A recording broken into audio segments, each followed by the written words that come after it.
Hello, good afternoon friends of the Jose Manuel H Garage channel. This afternoon I'm going to make a video on how to replace the fuel filter on a Mercedes Vito W639 gearbox. This is a 2004 model with a 115 CDI. Look, the fuel filter is located right here. See? Here we have the engine block. Well, this here is the fuel filter, okay? This there, okay. The truth is that this operation is usually expensive and it's a relatively simple operation, okay? Just remove some hoses. Remove the filter, put the filter back in, put the hoses back in, and that's it. The thing is that access is usually not easy, okay? Then you have to prime the filter a little with a pump that all diesel cars normally have so that it starts easier, or else when the new fuel filter is installed, refill it with diesel. Okay, so to make room and have better access, what I'm going to remove is this part of the air filter box, which as we've seen in other videos, is simply to pull it out from here, okay? We pull it out from here and then we have to release the clamp here, okay? We release the clamp with this little screw so that the air filter box comes out upwards. And here we also have the part for filling the oil tank, and this has to be removed, okay? So, to remove it, simply pull a little tab that's here underneath. Look, I'm touching it here. There, right underneath, the little tab is there. Pull it to our left as the camera focuses and it's released and can be removed. Okay? So, this is something that we're going to remove the clamp for now. Square the little screw on this clamp. Pull the clamp outwards and that's it. We had already removed the oil here, so now I can pull it up here and up here. Okay? And once I have these two pivots out, one and the other, you see, the air filter box comes out very easily. There's nothing else. I did it with the left one, so there's no problem. So, you see now the access we have to the diesel filter is 1 times better. Okay, well, what we have to do is remove it. Let's see if I can show it to you properly. Okay, we remove this clamp, we remove this other clamp, one for filling, another for return, and then this is the breather, the one that goes on top, which is this one here. And that's it, and there's nothing else.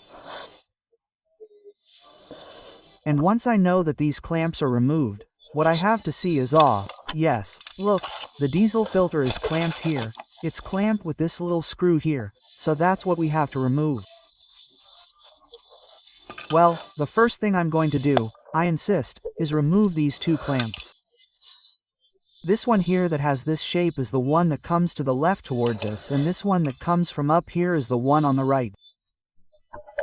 Okay, well, let's go. And it's simply with those two small screws and those two clamps. First, this is the first thing I'm going to do. First, loosen the 3 screws that hold the diesel filter in place and then remove it and remove the clamps. Look, the screws are these star-shaped ones from Mercedes that require a wrench of this style. Okay, the wrench, the size, I bought it at Nor Auto. This is an E11. Okay, so we have a screw here and another one below and another one right on the other side, okay? It's right here on the opposite side. In other words, 2 here and 1 there. And with that, you see, it's now loose. And you see how the filter is now free. So now what I'm going to do is remove it, okay? You see? I'm pushing down there so you can see how easy it is.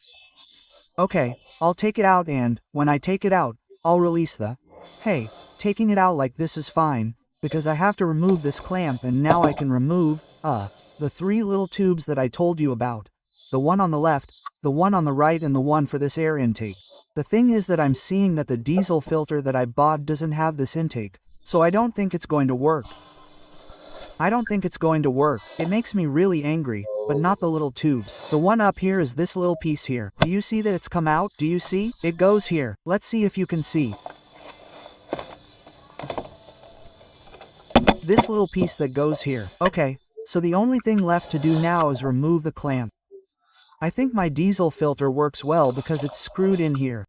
So, the first thing I have to do is remove the clamp, which is by pulling. Do you see? If I press like this, I can pull it out. The thing is that I'm going to need more hands to grab it, okay? But I have to pull and put this in. Once I've removed the clamp, the fuel filter comes out perfectly. So, as you can see, to recap, it's very easy. We remove the two screws that are here next to us, in front of us, this one and this one here, okay? The one that goes here and the one that goes here and another one that goes here in the back, which are the ones for the fuel support. We remove this clamp, we remove this clamp, we loosen it, we pull the tube here, we pull the tube here, and then we take out this little tube here, which is a breather. This here I think is almost certainly the fuel temperature sensor. So, now I have to unscrew it from here to put it in the new fuel filter. And I put another one back, the same thing. I put this connector here, I connect the tube here, I connect the tube here and the 3 screws, and that's it. The diesel filter is changed. The thing is that then it's time to prime it, and at the moment I can't find where the priming pump is. So if I see that I'm not able to start the car because I can't prime it or something, what I would have to do is disassemble it again and fill the filter with diesel, so that with the diesel in the filter it would start without any major problems. And this temperature sensor, I've already removed these 2 screws. They're torque screws. You see, it's not that this is poorly focused, but they're torque screws. You need this type of wrench. Okay? So, once we've removed those 2 torque screws, we unscrew and loosen this here to take it out, okay? The little thread is counterclockwise and we take it out. Be careful because it has an O-ring there. Okay, the kit that comes with the new fuel filter comes with 2 O-rings to replace. Now let's see what they are. Okay, and once we've removed that, I suppose we'll see how this comes out. Okay, I'm going to turn it so that when I turn this, the part here is released and now I have to pull it up.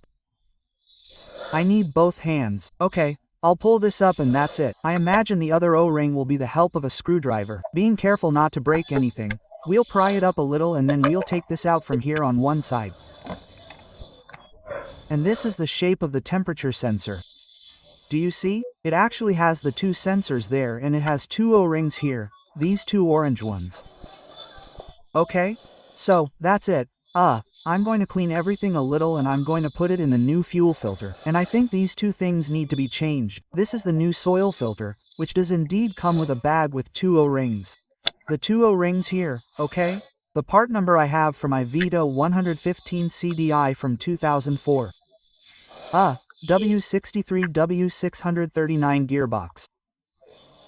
From the Mahale brand, okay? Or however you pronounce it in mail, this is the part number. KL228-D. KL228-D. Okay, well, now what I'm going to do is, remove these 2, that is, I take out these 2 new O-rings, I remove them by inserting a small screwdriver in there, I take them out, I replace them, I remove this little yellow cap and I put the sensor back down. Okay, I put the 2 small screws in and this small screwdriver levered them out and I've removed the 2 O-rings. Now I have the 2 new O-rings here and I'm going to put a little bit of diesel on them so that they're lubricated before putting them back in place. Okay, in about 2 O-rings. Okay.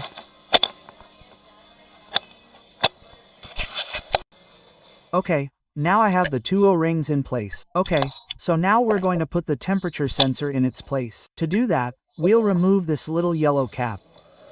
Okay, see, I can do it with my left hand, that's it. Now it would be time to fill it with diesel. Okay, I don't have clean diesel, so that's why I'm not going to fill it. If I had clean diesel, I would definitely fill it, but I don't. So the right thing to do would be to fill it now with clean diesel. But I'm not going to do that at the moment. Hoping and praying that the car starts without priming it. Okay, so now I'm putting it in a little bit. Well, I need both hands, okay? But it's a little hard, huh? I thought it was already in at the beginning, but it wasn't. I had to push down quite a bit until it finally clicked and it finally stopped. It has to stop, okay? And once it stops, we can turn. Let's see, excuse me. See? Now I turn and when I turn it, it fits perfectly. Now I'm going to put the little cap here. Okay, I screw the cap on and then the temperature sensors on the new filter. So the only thing left for me to do now is to put the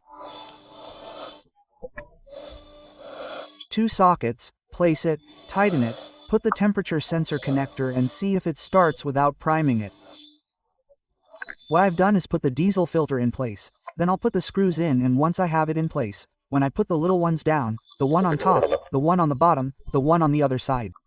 And now I'm going to put the sleeves on. Okay, it was here. This is the, let's see if the light doesn't show. This here is the connector. This here is the first one. And this here is the one on the right. Battle. Now the connector doesn't fit because it's the diesel filter. We have to put it in such a position, so that before tightening it we have to make sure that the temperature sensor connector ends, okay? So I have to loosen the 3 screws a little bit, turn it a little counterclockwise so that there is barely any light, but come on, it's clear. I've already put the 2 little holes, the air intake there, the connector, and I've tightened the 3 screws. So that's it. I can put the air filter box back in and see if I have the air filter box.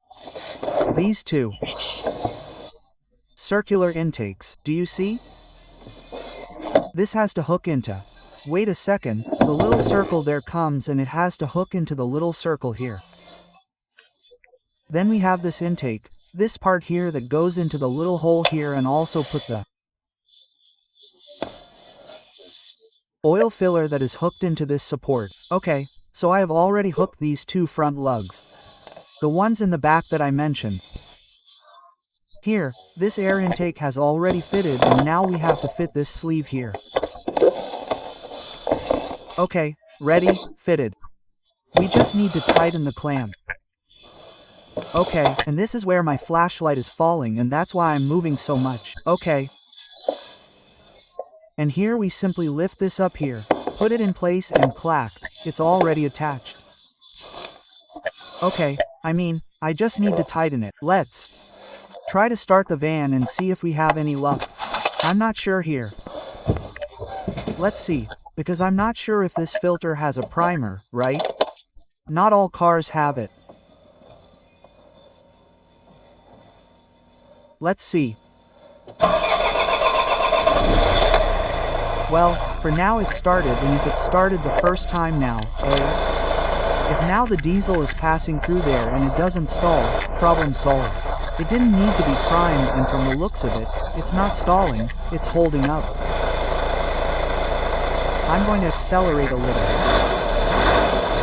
Yes, it accelerates, so great. Well, with 272,000 kilometers, 2,724,400, I've changed the diesel filter, which should be changed every 40 or 50,000 kilometers. Okay, I prefer to change it every 40,000. As you can see, it doesn't take that long, it's not that expensive. It can cost between 15 euros and 20 euros, and every 40,000, we can always be sure that the diesel is reaching the injectors properly filtered and clean. Very important in diesel cars. Well, I hope you liked this video, and if so, give me a like so I know that you liked it. Well, until the next video, friends of the Jose Manuela H. County Garage channel,